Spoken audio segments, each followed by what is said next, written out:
Hai, Assalamualaikum warahmatullahi wabarakatuh. Bertemu lagi dengan saya Rian Hidayat di channel Berbagi Hikmah. Semoga teman-teman semua dalam keadaan kondisi sehat walafiat. Topik kita kali ini akan membahas terkait dengan konsep dasar komunikasi.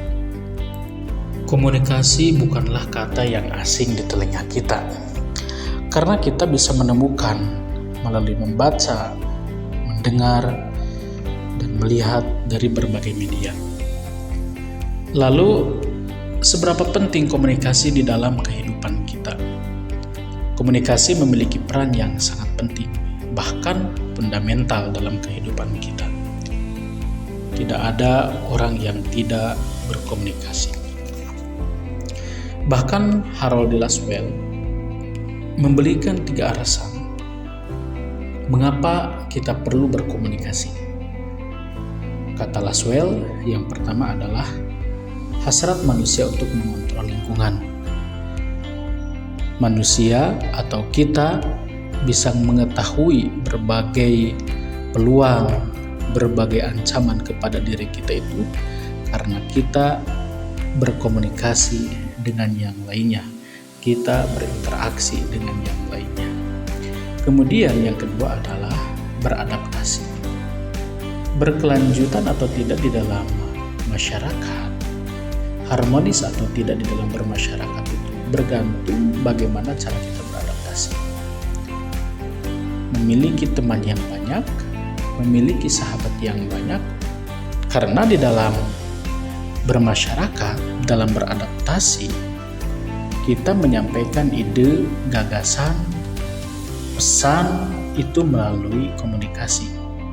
Jadi, baik atau tidaknya komunikasi kita itu akan memberikan dampak kepada diri kita, bagaimana kita diperlakukan di dalam masyarakat.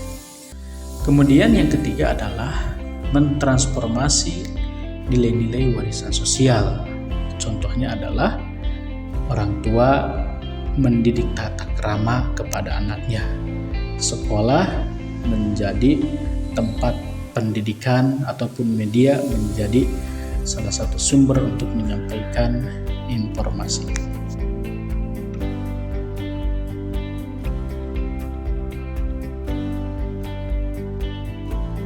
Baik teman-teman, setelah kita memahami terkait dengan peran penting komunikasi di dalam kehidupan kita sehari-hari, maka kita akan coba masuk kepada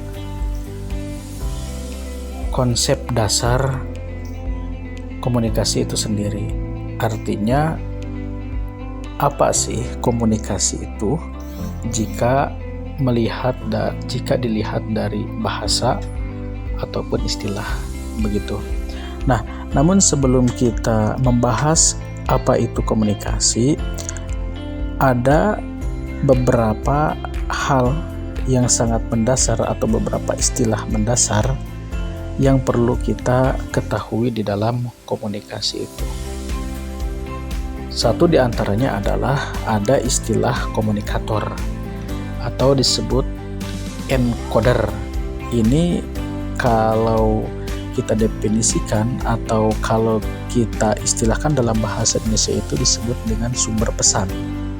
Kemudian ada komunikan atau decoder, ini penerima pesan. Jadi komunikator, encoder itu sumber pesan, sedangkan komunikan atau decoder itu adalah penerima pesan. Baik, sekarang kita akan melihat dan akan memahami konsep komunikasi dilihat dari segi kata. Dalam bahasa Inggris, komunikasi itu disebut dengan communication. Dalam bahasa Yunani disebut dengan communicatio, bersumber dari kata komunis, artinya sama. Jadi, komunikasi memiliki arti sama. Contoh, misalkan antara komunikator dengan komunikan atau encoder dengan decoder, atau antara sumber penerima pesan dengan yang menerima pesan itu memiliki pengalaman yang sama, baik di dalam bahasa, kultur, ataupun yang lainnya. Si A memiliki pengalaman di bidang pendidikan, si B pun juga memiliki pengalaman di bidang pendidikan. Kemudian antara A dan B itu memiliki kesamaan dalam bahasa atau satu sama lain saling memahami bahasanya. Begitu.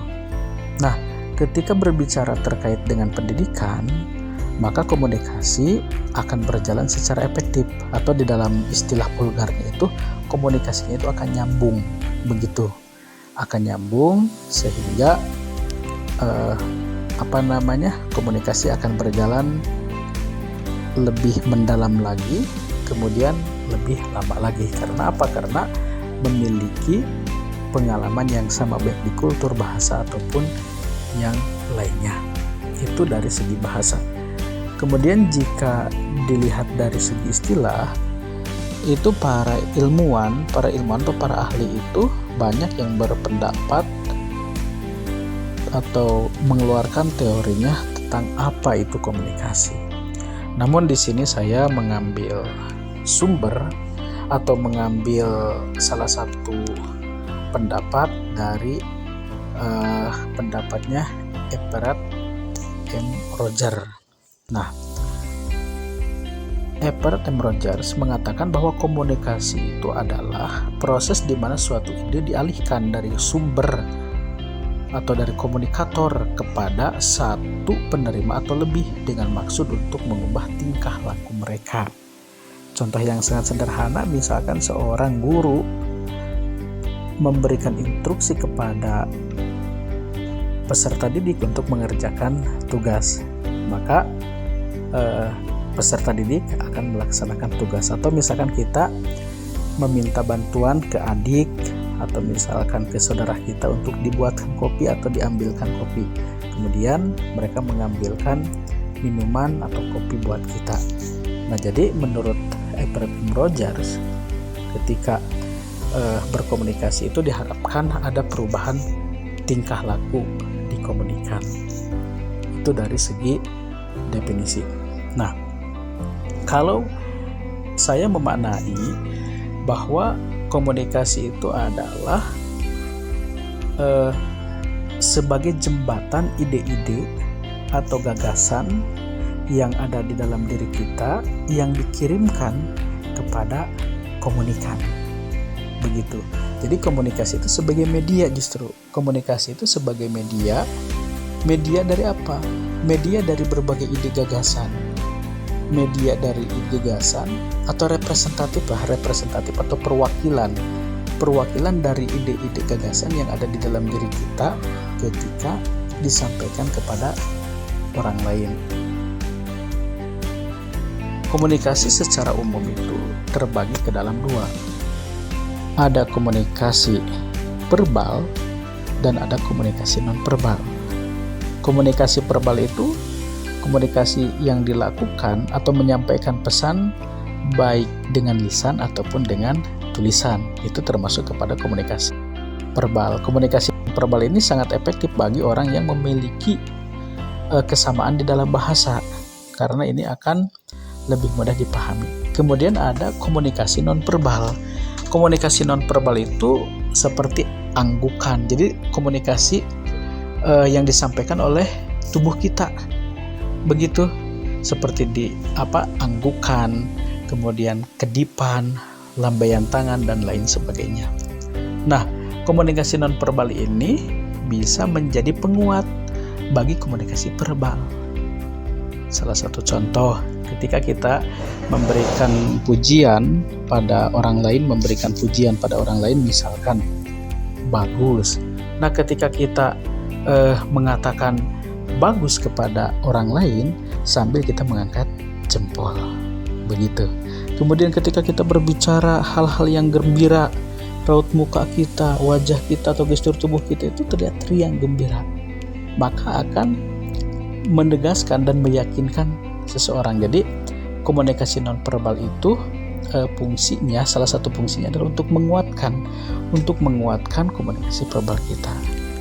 Baik, demikian pemaparan materi tentang dasar-dasar komunikasi. Semoga materi ini bisa bermanfaat dan berkah. Saya mengucapkan terima kasih atas perhatiannya. Saya akhiri dengan membacakan hamdalah alhamdulillahirabbil alamin. Akhirul kalam. Assalamualaikum warahmatullahi wabarakatuh.